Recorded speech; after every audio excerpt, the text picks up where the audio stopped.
Existe uma pergunta que acompanha a humanidade desde o início da civilização. Uma pergunta que move impérios, inspira livros, cria religiões, transforma carreiras e influencia praticamente todas as decisões que tomamos. O que realmente nos faz felizes? Dinheiro? Sucesso? Um grande amor? Ou será que felicidade é apenas uma questão de atitude? Mas, e se o problema for muito mais profundo? Por que algumas pessoas conseguem encontrar alegria, mesmo vivendo com pouco, enquanto outras conquistam exatamente tudo aquilo que sempre desejaram e ainda assim continuam sentindo um enorme vazio? Será que algumas pessoas nasceram para serem felizes? Ou será que nosso próprio cérebro está sabotando essa busca? Porque milhões de pessoas passam a vida inteira perseguindo algo que parece sempre escapar delas. O mais surpreendente é que a resposta pode estar escondida dentro da sua própria cabeça. Todos nós acreditamos saber o que é felicidade. Mas quando os cientistas começaram a estudá-la seriamente, descobriram algo inesperado. Nossa mente não foi construída para ser feliz. Ela foi construída para sobreviver. E essa diferença muda absolutamente tudo. Durante quase toda a história da humanidade, o maior desafio nunca foi ser feliz. Era sobreviver. Durante centenas de milhares de anos, nossos ancestrais enfrentaram fome, doenças, predadores, guerras e ameaças constantes. Naquele ambiente, um cérebro otimista demais poderia significar a morte.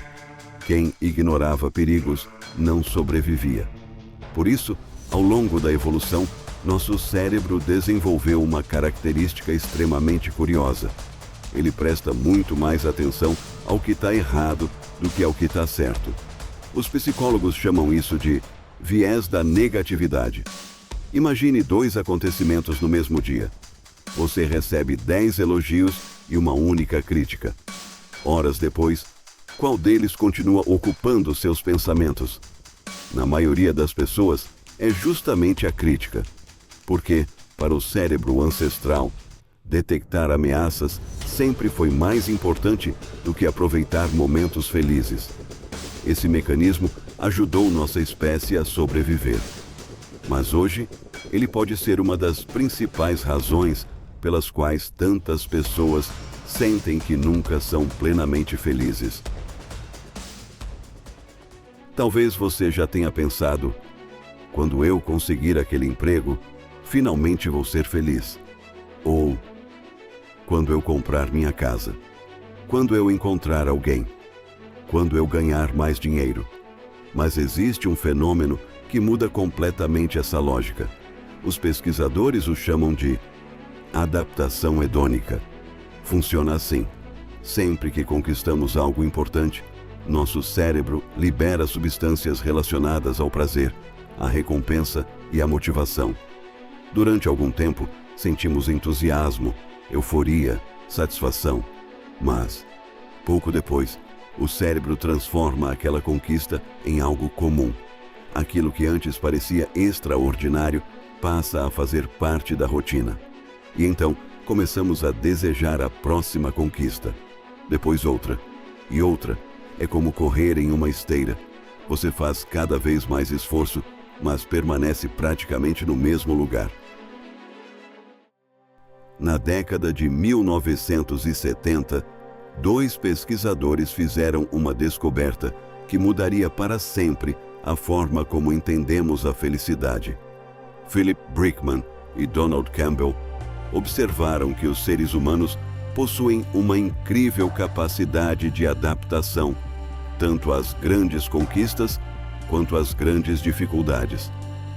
Anos depois, pesquisas comparando pessoas que ganharam grandes prêmios em dinheiro com pessoas comuns mostraram um resultado surpreendente. Depois de um período inicial de intensa alegria, muitas delas voltavam a níveis de satisfação muito próximos dos que tinham antes. Isso não significa que dinheiro não melhora a vida. melhora, especialmente quando reduz preocupações básicas. Mas a ciência mostra que ele não garante felicidade permanente. Nosso cérebro simplesmente redefine o que considera normal. E então, a corrida recomeça. Mas existe algo ainda mais surpreendente. Se a felicidade não depende apenas das nossas conquistas, então, por que algumas pessoas parecem viver constantemente insatisfeitas, mesmo quando tudo está aparentemente bem? A resposta pode estar escondida em circuitos cerebrais que começaram a ser formados muito antes de você criar sua primeira lembrança. Você acredita que enxerga o mundo exatamente como ele é, mas a neurociência mostra outra realidade. A cada segundo, milhões de informações chegam aos seus olhos, aos seus ouvidos, à sua pele, ao seu olfato. Se o cérebro processasse tudo isso ao mesmo tempo, entraria em colapso. Por isso, ele faz algo extraordinário. Ele escolhe, seleciona, filtra, ignora quase tudo e presta atenção apenas naquilo que considera importante para a sua sobrevivência. O problema é que esse filtro não nasce com você completamente pronto. Ele é construído ao longo da vida, principalmente durante a infância. Imagine duas crianças. As duas crescem na mesma cidade, frequentam escolas parecidas, vivem na mesma época, mas suas experiências são completamente diferentes. Uma cresce em um ambiente onde recebe carinho, segurança, apoio. A outra convive diariamente com críticas, instabilidade, medo ou abandono emocional. Anos depois, as duas podem olhar exatamente para a mesma situação e enxergar mundos completamente diferentes, porque o cérebro aprende onde deve procurar perigo e também aprende onde esperar segurança. Sem perceber, cada experiência deixa pequenas marcas nos circuitos neurais, como trilhas abertas em uma floresta. Quanto mais uma trilha é utilizada, mais fácil se torna percorrê-la novamente. É por isso que duas pessoas podem receber exatamente a mesma mensagem: precisamos conversar. Uma pensa, deve ser algo importante. A outra imediatamente imagina, fiz alguma coisa errada. O pior aconteceu. Vou perder meu emprego. Meu relacionamento acabou. O que muda?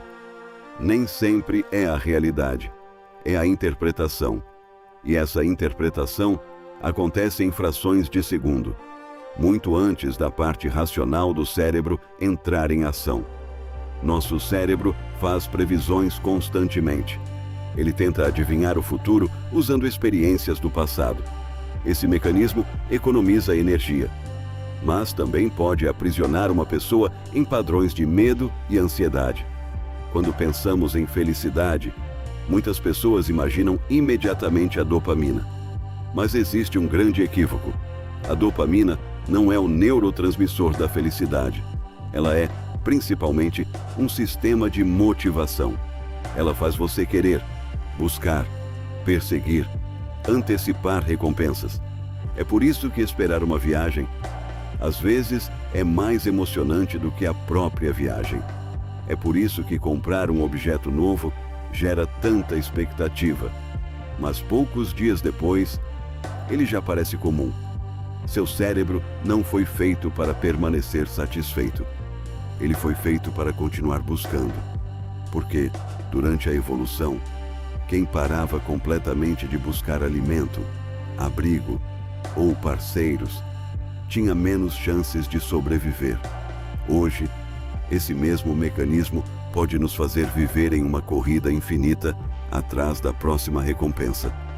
Existe outro detalhe que nossos ancestrais jamais poderiam imaginar. O mundo mudou muito mais rápido do que o cérebro humano. Durante milhares de anos, as recompensas eram raras. Encontrar alimento, descansar em segurança, construir uma família. Hoje, vivemos cercados por recompensas instantâneas. Um clique, uma curtida, uma promoção, uma compra, um vídeo de poucos segundos.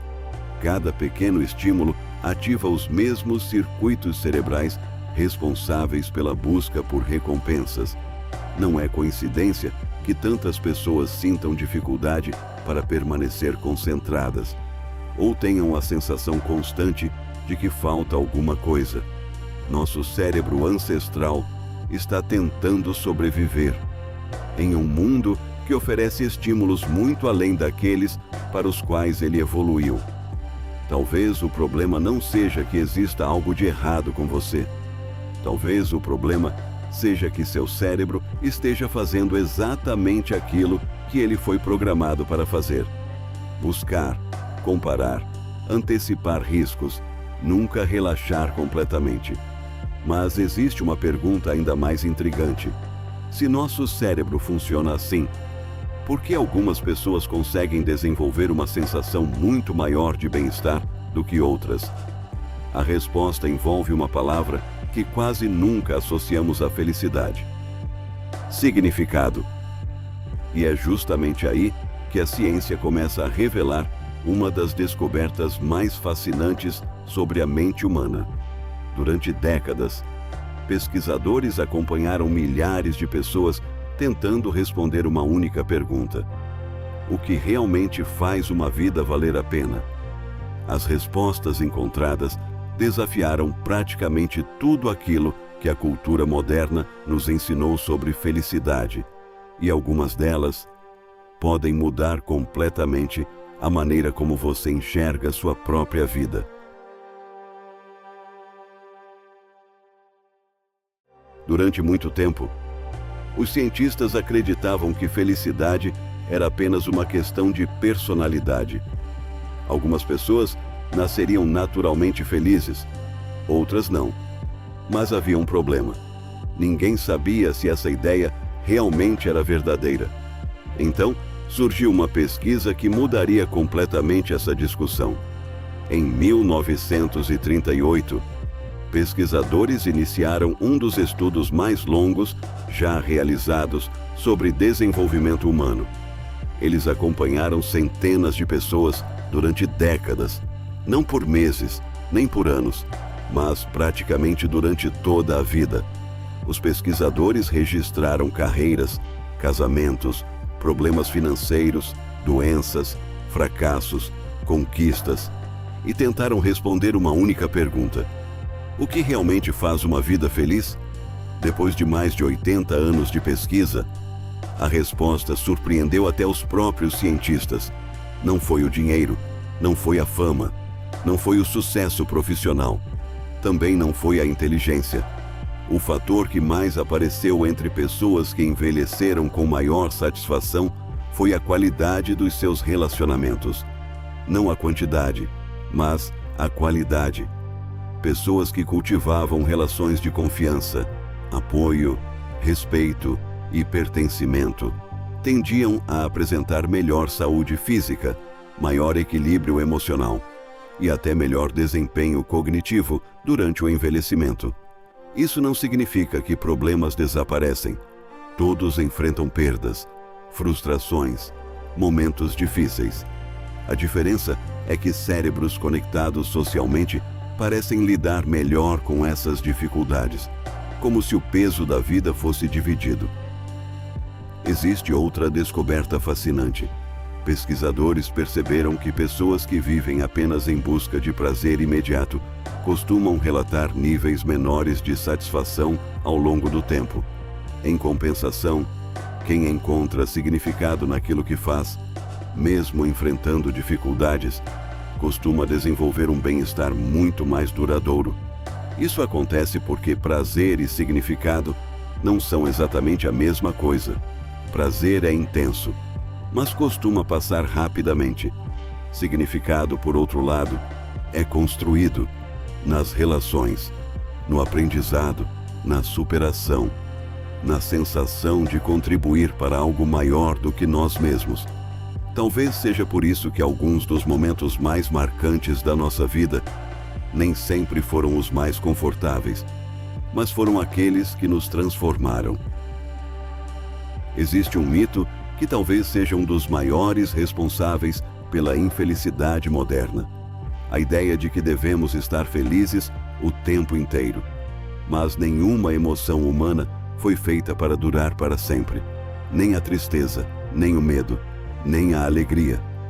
Emoções funcionam como mensagens. Elas surgem, cumprem uma função e depois dão lugar a outras experiências. Esperar felicidade constante é como esperar que o coração bata apenas durante os momentos bons. A própria vida funciona em ciclos. Aceitar isso, paradoxalmente, pode tornar a vida muito mais leve. Talvez esta seja a maior descoberta. Você não está quebrado. Seu cérebro faz exatamente aquilo que milhões de anos de evolução ensinaram. Ele procura ameaças. Ele busca recompensas. Ele se adapta rapidamente às conquistas. Ele tenta protegê-lo. Mas entender esses mecanismos nos dá algo extraordinário. A possibilidade de fazer escolhas mais conscientes. Não podemos controlar tudo o que sentimos, mas podemos compreender por que sentimos. E isso muda completamente nossa relação com a própria mente. Talvez a felicidade nunca tenha sido um destino, nem uma linha de chegada. Talvez ela não esteja escondida na próxima promoção, na próxima compra ou na próxima conquista. Talvez ela apareça justamente nos momentos que costumamos ignorar. Em uma conversa verdadeira, em um abraço, na curiosidade de aprender algo novo, na coragem de recomeçar, ou simplesmente na capacidade de perceber que viver plenamente não significa viver sem dificuldades. Significa encontrar sentido mesmo quando elas existem, porque compreender a mente humana não elimina todos os nossos desafios, mas nos ajuda a caminhar por eles com muito mais consciência. E talvez essa seja uma das formas mais profundas de liberdade.